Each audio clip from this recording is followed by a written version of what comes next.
Welcome to the Tech Egg. Don't get scrambled. Enjoy the video.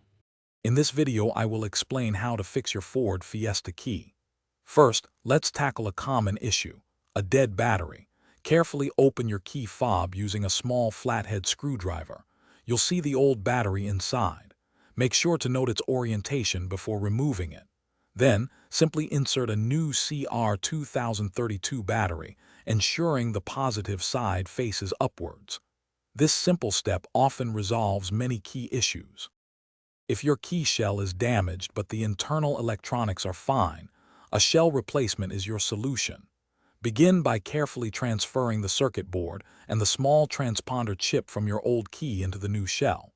It's crucial to ensure your new key blade is cut to match your original. Once everything is in place, snap the two halves of the new key shell together firmly. This gives your key a fresh, durable casing. Sometimes a key might need reprogramming, especially after a battery change or if it's a new key. To do this, insert a working key into the ignition and turn it to the on position for a few seconds, then remove it. Within 5 seconds, insert the new key you want to program and turn it to the on position.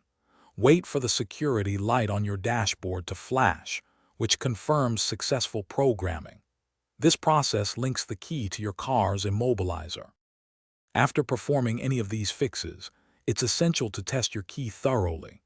Check all the buttons to ensure they lock, unlock, and release the trunk as expected. Then, try starting your car to confirm the immobilizer recognizes the key. If you encounter persistent issues, or if the car doesn't start, it's best to consult a professional locksmith or a Ford dealership for further diagnosis and assistance. They have specialized tools for complex problems.